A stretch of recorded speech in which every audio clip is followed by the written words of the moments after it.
ব্যবসা আগের তুলনায় দ্বিগুণ হয়ে যায়, কিন্তু তার 1 মাস পরেই দেখা যায় তার উপর উল্টো কালকের প্রতিক্রিয়া শুরু হয়ে যায়। প্রতি রাতেই ওনার সাথে কিছু না কিছু ভয়ঙ্কর অলৌকিক ঘটনা ঘটতে থাকে। আপনারা এই জুতার আলমারিটার দিকে একটু খেয়াল করে দেখুন। দোকানের ভিতর উনি ছাড়া আর কেউ নেই, তাহলে এটা কিভাবে নিজে থেকেই তুলছে? অন্যদিকে ওনার দোকানের কিছু মালামাল উপর থেকে নিজে থেকেই পড়তে শুরু করে।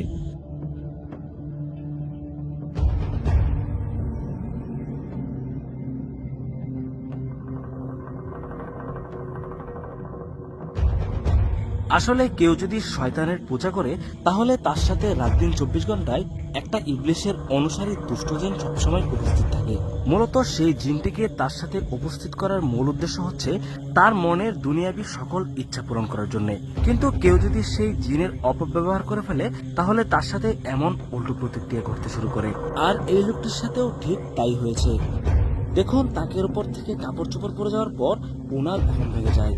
আর এই ভয়ঙ্কর সম্পূর্ণ ঘটনাটি তারই দোকানের সিসি ক্যামেরায় রেকর্ড হয়েছে। এতক্ষণ পর্যন্ত যা কিছু ঘটেছে সবগুলোই তার ঘুমন্ত অবস্থায় হয়েছে। তিনি এগুলোর কিছুই নিজের চোখে দেখতে পাননি। তিনি পড়ে যাওয়া মালগুলো গুছিয়ে আবারও ঘুমানোর প্রস্তুতি নেন। কিন্তু আমরা তার চোখে স্পষ্ট ভয় দেখতে পাচ্ছি।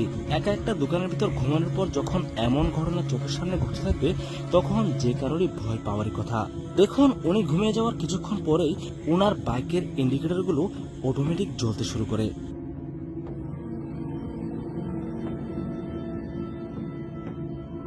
একথা বলতে না বলতেই হঠাৎ আবারও সেই কাপড়গুলো ওনার শরীরের উপর পড়ে যায়। কাপড়গুলো পরার সঙ্গে সঙ্গে ওনার ঘুম ভেঙে যায় এবং তিনি এগুলো নিজের চোখে দেখার পর রীতিমতো ভয় পেয়ে যান। কিন্তু যখনই তিনি দেখতে পেলেন তার বাইকের ইন্ডিকেটরগুলো জ্বলছে, তখন বিষয়টা দেখার পর তিনি রীতিমতো ভয় পেয়ে যান এবং হতভম্ব হয়ে তাকিয়ে রইলেন। মানুষের পাপের ফল যখন নিজের ঘাড়ে পড়ে, তখন মানুষের আর কি বা করার থাকে। তিনি তো শয়তানের পূজা করে শয়তানের কাছ থেকে সাহায্য চেয়েছিলেন। এখন যেহেতু সেই শয়তানের পক্ষ থেকে তার উপর বিপদ এসেছে, তাহলে তিনি কি করে আল্লাহর কাছে সাহায্য চাইবেন? প্রিয় দর্শক, আমাদের সকলেরই উচিত কুফরের মতো নিকৃষ্ট কাজ না করে আল্লাহর আশ্রয়ে থাকা। কারণ আপনি যখন শয়তানের পূজা করবেন, তখন আল্লাহর কাছে সাহায্য চাওয়ার মতো কোনো সুযোগ আপনার থাকবে না।